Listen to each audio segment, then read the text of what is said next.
ESPN had an article today that profiling Dan Lanning. Yeah, Paolo Uggetti did the deep dive with on site with old ball coach of the program. Boy, it's amazing how fast Lanning's profile has risen. Mm-hmm. And I tease this as the hottest, coach in college football. It's when you have this vacuum of, Nick Saban leaving the game of college football, Jim Harbaugh leaving the game of college football. We've seen the shine come off of Dabo Swinney over the last handful of years, which people just think like Dabo's some bum now. Mm-hmm. He's still a really damn good coach. You can say he's corny, like good teams. Guys like him and Gundy, you can be like, oh, they're corny. They don't believe anything they're saying. Does not change. Mistake. Yeah, does not change that they're great football coaches. Yeah, Dion and what was last year this bright shining star. I ran through that bull junkie road. It is coming down pretty quickly. Boy, it is fizzling out just as fast as that star went up into the sky, right? Yeah. I mean, it's crazy to see how the narrative is kind of flipping and changing around Deion Sanders. And then you have a guy like Kirby Smart and Ryan Day is like, you need to win the title. Mm-hmm. You need to beat Michigan. But Kirby Smart is a guy that he doesn't give you a whole heck of a lot. Also, does it feel like he's been deflecting a lot for the last year now? Yeah. Like trying to almost set the bar lower. Like, I just don't have the depth anymore. I can't keep everybody. It's too dadgum competitive. And here comes Lanning coming to Oregon, recruiting at a level that they never have before. It is a profile that is attractive to people because he's young. He's not afraid to talk, and he'll sit down and he'll make that time for people, which that is the big thing, right? It's like the accessibility and the availability of that coach to want to go and do those things, because Chip Kelly was that guy for the longest time when he went from offensive coordinator to head coach. When Chip was an OC, he used to talk to everybody, and he was a great interview, and everybody wanted to talk with Chip Kelly because he was doing something different and something new. He turned into a head coach, and he closed the doors. Lincoln Riley closed the doors at Oklahoma, and Lanning kind of has this open approach. So there's a lot of people like, what has Dan Lanning done? Well, that's it right there, is he's made himself and his program very accessible. Yes. Or, excuse me, program. Very accessible. I mean, if you don't know, we launched a new podcast on the Odyssey Sports Network, The Program, myself and then former defensive lineman Cole Linehan. Our first episode, Dan Lanning was on it. Look, they understand, and this has been my hesitancy with like USC. The Oregon has been, you can say the jerseys and like there's no history, blah, blah, blah, blah, like that. Like they're always trying to be what's new and shiny. Yeah. Yeah. They are, it's called evolving. Look, Alabama, USC, I get what they try to be. Notre Dame, Michigan, you're rooted in 100 years of history and culture and you don't want to change things. They're the epitome of blue blood. Yes. Like they've been here for so long. What do we need to talk about? Yeah, you know us. And that's the thing is though, you do have to eventually change. This is like Blockbuster refusing to buy Netflix. Yeah, right. Why? We're here. We can all agree though that if Blockbuster bought Netflix, both of them would be gone right now. Yeah. Or Yahoo not buying Google. Yes, that's it right there. But like, because you thought I've been here the longest. I've been successful. You and I and Buck are old enough to know that Yahoo was the platform. Yahoo! That's where you went. You did not Google anything. You Yahooed. Yeah. Or you may have even asked Jeeves. I was just going to say Jeeves that. Sure. It was Yahoo, Ask Jeeves. You would go to the Netscape. Yep. But my point being, you can still hold on to your identity. Like I saw this one pop up in USC Twitter the other day. There was a mock-up of a new helmet. And USC till I die. Can't change it. Can't change it. I'm like, guys, they leave that to Oregon. Guys, changing one jersey or having one alternate helmet does not mean you have 47 new jersey options. That's right. It's okay.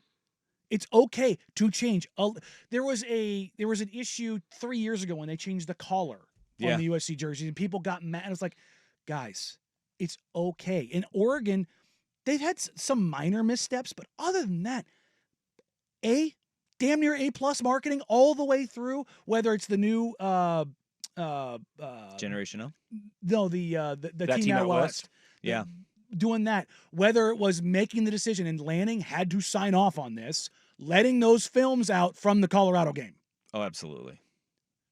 Look, him and whoever came up with the idea to let that out, or whoever convinced him to do it, knew that the backlash on Colorado was going to be so severe that Oregon could get away with murder in that. And they did. The score indicated it was. But not just that, but I mean, homicide. on the social media side of things, they packaged them up, boxed them up, and kicked them to the curb in every way, shape, matter, and form. They humiliated them on and off the field, and nobody said a word about it because they read the temperature of the room. And that's not just Lanning, it's Lanning and it's the whole program being in line, not only with NIL, not only with coaching, but it's the social media, it's the marketing, it's the management. And we've talked about this so much. It's the corporation of football now. And one of the things that Paolo mentions is that Dan Lanning is a CEO, and he gets it. And you've mentioned this. He walks around practice with the He has a microphone in his pocket so that he can bounce between everything. He's not just sitting with the offense and going, "Hey, I'm gonna let Lapoy handle this. I'm gonna let he's working with every group as he sees fit." That is how a modern day CEO, you may have a specialty with Lanning, it's defense. Sure. But you still go everywhere and you sprinkle around, and you have to be available to everything, whether it's making a podcast appearance or going to a golf tournament or sitting down for an interview. Like, think about all of the things that we've seen Lanning do away from football for the past 2 months. Yeah. While also doing the football stuff. And that is where I think a lot of the old guard in college football, and I think this is why there is that allure to Lanning in Oregon and what he's doing, is that is tedious and too much for a lot of the old guard of college football, right? That's not what they want to do. They want to just coach football. Like, Nick Saban, we've talked about this, that Nick Saban, make no mistake that the one thing that he said is going to hold Alabama back this year is the secondary, because he coached the defensive backs as the head coach too. And they're all gone. Like he was so attached, and you have head coaches that you want to be strictly on the offensive side, and you only want to focus and be hyper focused on the offensive side. They're laid into this article is kind of Lanning and what everybody says is, the NIL paying money. And I've said this a lot about, it's not just NIL. It helps them tremendously. And I do not want to get that twisted one bit. It gets them in the door. Mm-hmm. It helps them close these deals. But then you hear, like in the profile right here that Paolo did on ESPN, Dylan Gabriel says, the thing that kind of is his separator is he says, I think he connects well with the players because he's not like a grandpa. I think he does a damn good job of being real. He's able to be vulnerable with us, and that allows us to be vulnerable, which makes you gain confidence in one another and get closer. He's also a lunatic. He is. He's ultra competitive. My favorite line in this about his competitiveness, Paolo talked to Dante Moore, and he said, this is Dante's quote, we were at his house eating. He came up to me and he was like, I need a cornhole partner. Can you be my partner?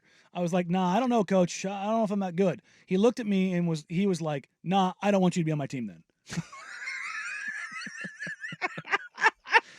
Right? This is your prize transfer quarterback, and you're like, your arm's weak. I don't want you. You know what I mean? Like, it's like the I think it was Mother's Day post that he made where it was like good day with the family, mm-hmm. and they just did a bunch of competitions with him and his kids. Yeah, they had their own family Olympiad. He posted the scores of him, his wife, and all of his kids, and like everything is a competition. He does have that in common with Dion. But he lives it. Mm-hmm. Like, and that is that there has to be a genuine nature behind what you're doing. And there are no excuses. That's the other thing, because he has told Rob specifically that being sick is a choice. It is. So that's one of my favorite Lanningisms. I'm not gonna lie. Like, anything that seems maybe out of your control, he's like, nope, that's a choice. Yeah. That's a choice. Your immune system, you chose to have a bad immune system. I'm not going to take any of that right now. But I think where you have to go from there is the proof has got to be in the pudding, right? And that is where I think that anybody that takes issue or exception to the way that he is covered, he's winning at a really high level through his first 5 years. I mean, it is 3 losses to Washington, which he knows, and I bet that bugs the hell out of him. He goes into that here and says it's more about, you want to be successful at everything, but when the things that aren't, you want to learn from them and you want to find the variables that you can control. A drubbing in his very first game at the hands of his mentor at Georgia. And then it might end up being the best thing for him. That Civil War loss to Oregon State in year 1 where they just ran the damn ball, right? Like, you look at that, everything else has been a win, a win, a win in progress, right? That is what I think to the people, it's the accessibility. It is the genuine nature in that connection that he's trying to build. And it's the winning. I mean, you have got to be able to do that. Accessibility, connection, and just winning. Anybody that says, what has he done? Well, he's kind of changed that narrative about Oregon. And make no mistake that Team Out West episode 2, the title of it was physicality. You heard Jabbar Muhammad, who played at Washington last year. Prior to that, he was at Oklahoma State. Said, this is the most physical camp I've ever been through. Like, bar none. The most physical camp I've been through. You go through, and that is kind of what he wants to breed and change at Oregon, because what has always been the knock about Oregon? Finesse. Yes. When the rubber meets the road and it becomes too physical, Oregon used to fold. Nice players can't really line up with the big boys, though. That was the label. And that is changing. And this profile tells us a lot of things that we already knew about Dan Lanning in his path to being a head coach and getting to the University of Oregon. But I think for those that you look at and you say, all right, think a little bit further about why there is this attractiveness to him. It's because he puts himself out there, whether it is to the media where he has his Lanningisms that he keeps going back to, right? 1 + 1 + 1. Right, that's a big one that he's into now. But he falls back on those cliches with the media, but he's there for it and available to it. But then there is, when you see in this article, the players and other coaches, Will Stein is quoted as saying, he's never too high, he's never too low, he's always in the middle. When you are a head coach and when you are a leader, you have to always be in the middle. That is that connection that we don't see, that he also is making available in that accessibility. No.